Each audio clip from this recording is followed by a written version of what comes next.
Nostradamus saw what's coming in 2025, and it's terrifying. As we step deeper into 2025, the world feels more uncertain than ever.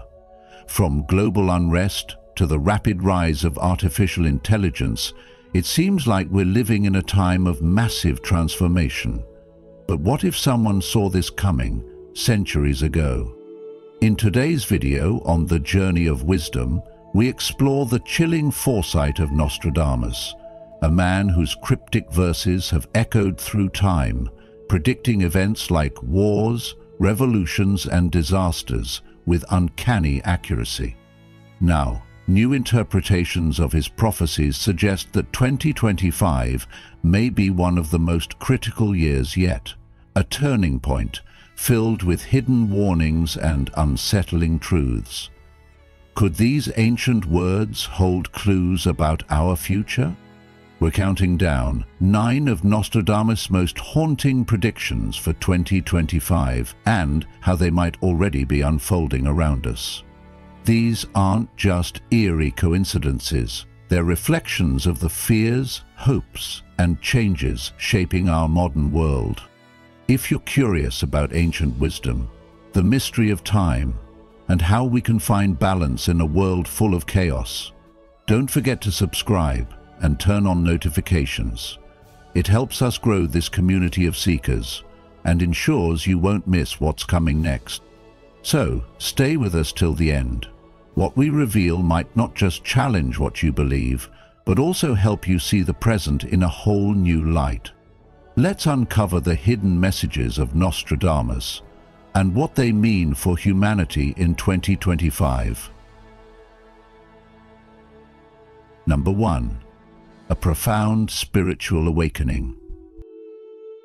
Despite the storms of chaos that seem to gather on the horizon, political instability, environmental unrest, the rise of artificial intelligence, and the erosion of trust in institutions, Nostradamus envisioned something far deeper and more transformative than fear alone, a profound spiritual awakening. He spoke not just of disasters and upheaval, but of a turning point in the human spirit, a moment when the clamor of the outer world would drive people inward, not to retreat, but to remember.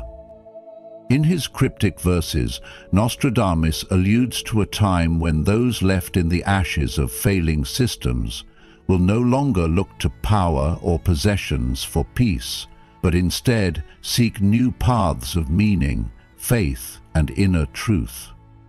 This is not the end, he seems to whisper from across time, but a return to the beginning, the rediscovery of what truly matters. As the world becomes more complex, so too does the yearning for simplicity, clarity, and connection. And here lies the opportunity, not in resisting the storm, but in learning to walk through it with presence. As the Buddha once said, "Peace comes from within. Do not seek it without." These words hold deeper weight today than ever before. People will begin to ask not what they can buy, but who they are. Not what they can control, but what they can understand. In the ashes of broken systems, something sacred begins to stir. A longing for authenticity, for spiritual grounding, for something timeless that can't be cancelled, corrupted, or controlled. This awakening may come in moments of stillness, perhaps in the quiet of early morning when the heart aches with uncertainty, or in conversations that go beyond small talk and touch something raw, real, and enduring. And so, in modern life, where the noise of technology drowns out the voice within, this awakening calls us to turn down the volume of the world and tune into something far older than the internet, our own inner wisdom. As Thich Nhat Hanh so gently reminded us, sometimes your joy is the source of your smile, but sometimes your smile can be the source of your joy. In times of great transition, even the smallest spiritual act, breathing consciously, listening deeply, helping quietly, becomes a revolutionary gesture. As we move into 2025 and beyond, let us not just brace for what's coming, but prepare to awaken. The darkness is not here to destroy us, it's here to show us where our light still lives. And when the world begins to look outside itself for salvation, perhaps this will be the moment we finally look within and begin the journey home. Number 2. Space exploration and asteroid threat. As we step into 2025, there's a growing sense that humanity is reaching deeper into the cosmos than ever before, launching missions, building space telescopes, and dreaming of Mars. But with that bold exploration comes a quiet fear. What if we find something that finds us back? Nostradamus, centuries ago, wrote, "Fire from the heavens will fall upon the great city." And while the language is poetic and mysterious, many believe this could point to a potential threat from the skies, perhaps an asteroid impact or some celestial event capable of shaking life as we know it. Today, scientists and space agencies like NASA and ESA are keeping watch on thousands of near-Earth objects, and while most pose no danger, even the smallest rock in the wrong place at the wrong time could change everything. Have you ever wondered how thin the line really is between the calm we live in and the chaos just beyond our atmosphere? With advanced technology now able to detect and even prepare for such space events, we are more aware than ever, but awareness doesn't always mean control. The universe is vast, and we're just beginning to understand how interconnected everything is. Nostradamus's words might not just be about physical destruction, they could be a metaphor for the shattering of our illusions, the reminder that we are not invincible, and that life on Earth is more fragile than we often care to admit. So, what do we do with this knowledge? Do we panic, or do we prepare? Do we hide, or do we rise to the challenge? These questions aren't just for scientists, they're for you, for me, for anyone who has ever looked up at the stars and felt both wonder and fear. In a time when we can watch galaxies form millions of light years away, we're also being asked to look closer at our own planet and how we treat it. Because if the universe can humble us, we must learn to live more humbly within it. Maybe the real message here isn't fear of what's coming from the sky, but respect for how small we truly are in the grand design. And from that respect, maybe we can find unity, purpose, and clarity. So the lesson is this: awareness leads to responsibility. By staying informed, by supporting science, and by nurturing a mindset of collective care rather than personal panic, we transform fear into wisdom. Because whether Nostradamus saw a literal fire from the heavens or a symbolic reckoning, the deeper question remains: are we paying attention? Number 3. The Great Volcanic Eruption. Let me ask you this: have you ever felt like the Earth itself is trying to speak to us? Nostradamus, in his haunting and poetic way, described a future event that has stirred both fear and fascination for centuries.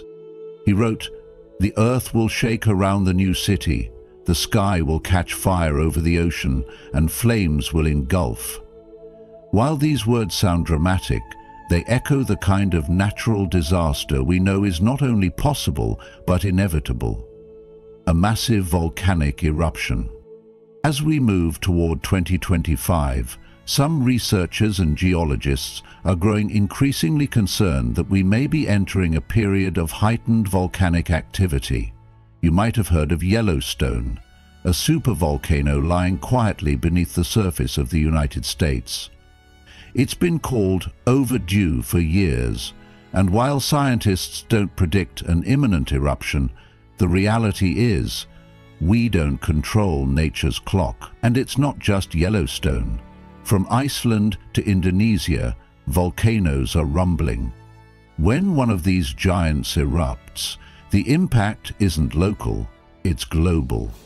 Ash clouds can block sunlight, alter weather patterns, damage crops, and even cool the climate temporarily. Can you imagine waking up to a sky that remains dim for days or weeks, not because of a storm, but because the very air is filled with volcanic ash? This isn't science fiction. It's part of our Earth's living history. And Nostradamus didn't stop there. In another chilling line, he wrote, "The sky will burn at 45°. Fire approaches the great new city." Some believe this points not only to a natural disaster, but to a man-made crisis, perhaps an energy catastrophe like a nuclear accident or an oil conflict. And let's be honest, our current dependence on fossil fuels and our delay in switching to clean energy leaves us incredibly vulnerable. If volcanic activity leads to crop failures, energy shortages, or mass displacement, will we be ready? Or will we repeat the same patterns of panic, blame, and short-term thinking? The Buddha once taught, to understand everything is to forgive everything. And maybe there's wisdom here. Are we truly understanding our relationship with the earth? Or are we simply taking it for granted until it's too late? I believe that while Nostradamus warned of fire and destruction, his deeper message is a call to awareness, a reminder that we must live in harmony with nature, not in control of it. So, here's the lesson we can take from this. The future isn't just something that happens to us, it's something we shape with the choices we make now. Shifting to sustainable energy, respecting the Earth's warning signs, and preparing with compassion rather than fear, that's how we turn prophecy into possibility. What kind of world are you helping to create? You're not here by accident. If you're still watching, it means you're meant to know what others choose to ignore. Comment "Awaken for 2025" to mark your readiness for what lies ahead. The truth gets deeper and darker from here. Stay with us until the end. You won't believe what's coming next. Number 4. Genetic engineering and bioengineering advances.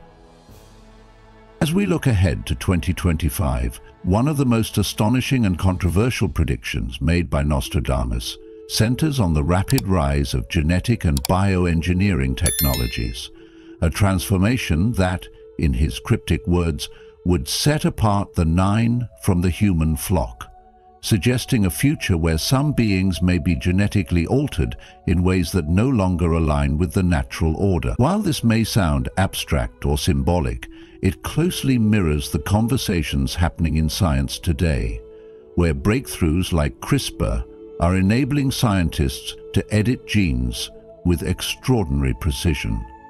These technologies have already brought about incredible progress, curing certain genetic diseases, improving crop resilience, and even exploring ways to slow down aging or enhance physical traits.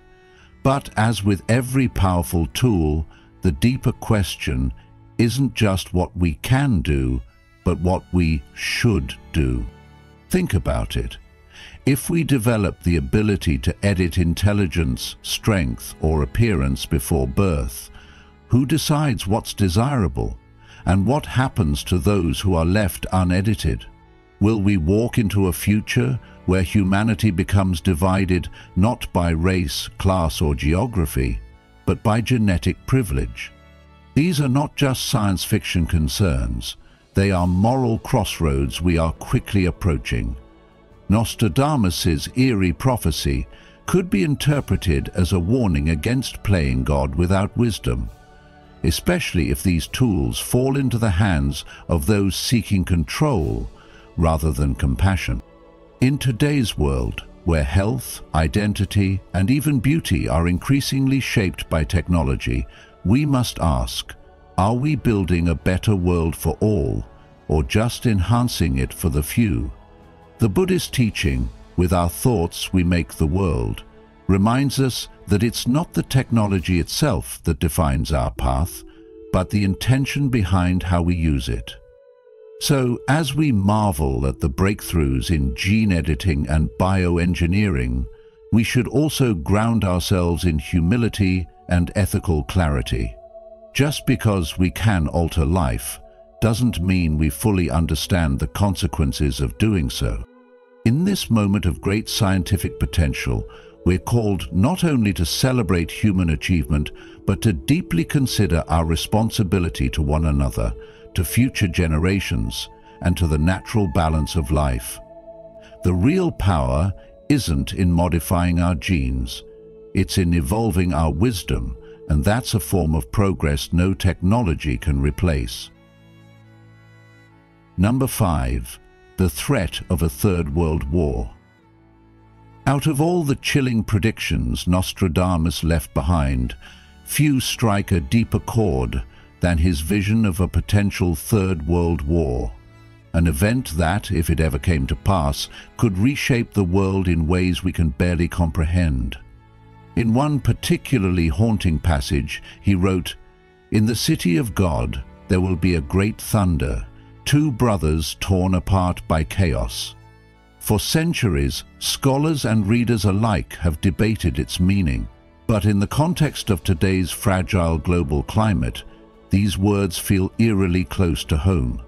Some believe this line points to growing tensions between global powers like the United States and China, nations with deep economic ties, but increasingly clashing interests on technology, security, and influence.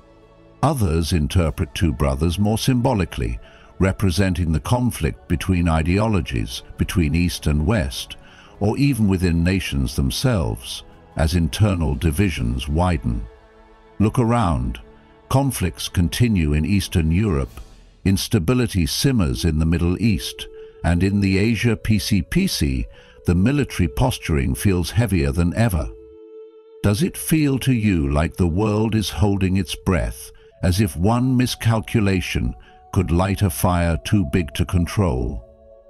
Nostradamus's words also suggest that even leaders, those with immense power, may not be able to stop what they themselves set in motion, and in their fall, chaos could rise to fill the void.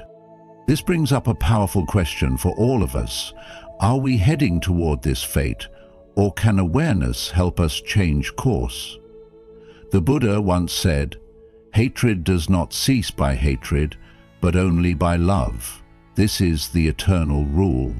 And that wisdom feels especially urgent in a time when division seems to be the currency of power. So what can we, as individuals, do in the face of such global uncertainty? First, we can reject the idea that we are powerless. Peace begins in the mind of each person. When we choose understanding over outrage, empathy over blame, we become part of a different future. One that isn't driven by fear, but by wisdom. The lesson here isn't to be paralyzed by the thought of war, but to be activated by the possibility of peace. History has always been shaped by both destruction and awakening. The real question is, which will we choose to write next? Number 6. Climate change and natural disasters. Let's take a moment to reflect on what's happening around us. Record-breaking heat waves, devastating floods, relentless wildfires, and powerful storms sweeping across the globe. These aren't isolated events anymore. They're becoming our new normal. Centuries ago, Nostradamus seemed to foresee this very reality when he wrote, "A great city will be ravaged by waters, and the world will suffer from pestilence." At first glance, these words might feel poetic or distant, but when you look at the rising sea levels threatening coastal cities, the floods that have swallowed entire towns, and the health crises following these disasters, doesn't it hit a little too close to home? Today's scientists are sounding alarms that align with this ancient warning. The Earth's temperature is rising faster than we expected, and as it does, it fuels a chain reaction. Warmer oceans give birth to stronger hurricanes, prolonged droughts kill crops and ignite wildfires, and melting glaciers cause the sea to swallow the land. Think about it. How many times in the last year alone have you seen news of a climate disaster and felt a sense of helplessness or anxiety? It's easy to scroll past, to shut it out, but what if Nostradamus wasn't just warning us of disaster, but urging us to wake up and change course? Could it be that the suffering he described wasn't inevitable, but preventable if we acted with wisdom and urgency? There's a powerful Buddhist teaching that says, "All things arise and pass away. Strive on with diligence." That word, diligence, matters more than ever now. We can't treat climate change as someone else's problem or something to worry about later. Whether it's how we consume, how we vote, or how we talk about the environment with our children, every action becomes a seed for the future. And the future, as uncertain as it may feel, is not yet written. From my perspective, the lesson here is clear. The Earth is speaking to us through the language of storms and fire, and the question is, are we truly listening? And more importantly, are we responding with compassion, awareness, and action? Because the truth is, we're not separate from nature. When it suffers, we suffer. But the beauty of that connection is that healing is also mutual. When we protect the planet, we protect ourselves and generations to come. So I'll leave you with this thought. What role do you want to play in the story of this world? Will you be a passive witness to Nostradamus's warning, or part of the movement that proves we heard it and chose to do better? Still with us? That means you're seeking clarity in a world full of uncertainty. Comment "Ready for 2025" if you feel the shift that's coming. We're just scratching the surface. Stay until the end to hear what Nostradamus's vision might mean for your life and the world around you. Number 7. AI domination. We are living through a time of incredible technological acceleration, where artificial intelligence is no longer the stuff of science fiction, but a real force reshaping the way we live, work, and even think. Nostradamus, in his mysterious and often poetic way, wrote of the lone brain that would one day replace what the man can do, immortal in its function. And that phrase hits differently now, doesn't it? Because today, AI isn't just a tool we use, it's becoming a system that learns, adapts, and in many ways outperforms us. By 2025, AI could be so deeply embedded in our world that we might not even notice how much of our daily lives are being shaped by it. From the algorithms that decide what news we see, to the automated systems in healthcare, banking, and even government, AI is no longer just supporting human activity, it's beginning to replace it. This isn't a theory anymore. We're already seeing massive shifts in the workforce as machines handle tasks once considered uniquely human, including writing, diagnosing illnesses, and even creating art. So, when Nostradamus speaks of something immortal taking over what the human brain can do, perhaps he's warning us of a future where our own intelligence is outpaced by what we've created. The question we must ask ourselves is, are we building a helpful partner or something we can't control? And what does it mean for our humanity if we hand over too much to a machine that never sleeps, never tires, and never forgets? There is a Buddhist teaching that says, a person is not learned simply because they talk much. One who is peaceful, loving, and fearless is truly wise. That's a reminder that wisdom isn't just about data or information. It's about presence, compassion, and ethical awareness, qualities that no machine can replicate. So, as we continue to integrate AI into our lives, we need to ask harder questions, not just about what AI can do, but what it should do. Are we putting safeguards in place? Are we keeping human values at the center of technological progress? Or are we rushing ahead without reflecting on the consequence? The real danger isn't that AI becomes too smart. It's that we become too passive. The lesson here is this: we must stay awake, involved, and morally grounded in how we shape the future of intelligence on this planet. Because if we lose touch with our human wisdom while feeding artificial intelligence, we may create something powerful but empty of heart. What kind of intelligence do you want to lead the world? One that remembers our shared humanity, or one that simply optimizes outcomes without understanding life itself? Number 8. Shifting alliances and betrayal.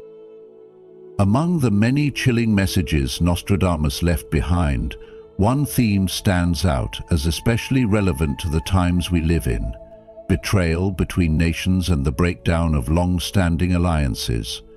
In one of his quatrains, he warns, "The great empire will be replaced by another, and in a small place of little area, they will come to expose the false exploits of the ambitious man from the West." This line, layered with symbolism, speaks of not only a shift in global power, but also the uncovering of deception and ambition that destabilizes relationships between once trusted partners. Now, think about the current state of the world, how alliances like NATO are being tested, how trade deals are being renegotiated or abandoned, and how diplomatic relationships that once seemed unshakable are now riddled with tension and mistrust. Do you ever wonder how quickly loyalty can fade when national interests change? Countries that stood side by side for decades may now find themselves on opposite sides of critical issues, whether it's about war, energy, technology, or ideology. Nostradamus' reference to a small place taking on great significance could point to smaller nations or regions becoming unexpected catalysts for change, where the global balance of power shifts, not because of brute strength, but because of strategic leverage or exposed secrets. And the phrase "false exploits" makes us question how much of what we believe about powerful leaders or nations is real, and how much is carefully crafted image. Could this be a reflection of growing political disillusionment, where ambition masks truth and trust crumbles under the weight of ego? There's a Buddhist teaching that says, 3 things cannot be long hidden: the sun, the moon, and the truth. Perhaps this is the deeper message here. No matter how strong an alliance may seem on the surface, truth has a way of revealing itself. So what does this mean for us today? It reminds us to pay attention, not just to headlines, but to patterns. It tells us to think critically about leadership, loyalty, and the motivations behind global decisions. And it challenges us to ask, are we aligning ourselves with values that build peace and cooperation, or are we feeding into cycles of division? Because whether it's on a global stage or within our own communities, betrayal often starts small. When integrity is replaced by ambition, and when unity is sacrificed for short-term gain. The takeaway here is clear: stay informed, stay grounded, and always be willing to question the stories that power tries to tell. What kind of alliances, personal, political, or global, are you helping to strengthen or challenge in your own life? Number 9. The shift in global power from west to east. When we look at the state of the world today, it's hard not to feel the subtle tremors of change beneath the surface. Political shifts, economic realignments, and new centers of influence emerging. Nostradamus, with his cryptic foresight, seemed to speak directly to this moment in time when he wrote, "The West will weaken as the East grows strong, and great power will move to where the sun rises." That single line carries a weight of meaning that feels incredibly close to our current global reality. For decades, the West, particularly the United States, has held a dominant role in global affairs, setting the tone in everything from economic policy to pop culture, technological innovation to international diplomacy. But today we are witnessing a transformation that can no longer be denied. Countries in the East, especially China, are not only catching up, they are stepping into leadership roles that were once unimaginable just a generation ago. China, often symbolized by the dragon in both myth and cultural identity, has surged forward with remarkable speed, expanding its military strength, asserting its presence in global trade, investing heavily in AI and quantum computing, and shaping new international agreements that challenge the traditional Western-led order. Nostradamus's reference to the Forge of the Dragon, bringing new power and order, might be less about conflict and more about influence, economic influence, digital dominance, and geopolitical strategy. And it raises an important question we all need to ask ourselves. What does it mean when global power shifts? Does it mean more competition, or could it mean a rebalancing, a chance for new voices, new philosophies, and new ways of solving problems to emerge? As someone who grew up watching the West lead the world stage, I can't help but feel a mix of concern and curiosity. There's a Buddhist saying, "Change is never painful, only resistance to change is painful." And perhaps that's the deeper wisdom here. Are we resisting an inevitable shift, or are we preparing ourselves to adapt wisely to it? The truth is, the rise of the East doesn't have to mean the fall of the West, but it does call for humility, dialogue, and a willingness to redefine what global leadership means. What values will shape this new era? Domination or cooperation? Control or balance?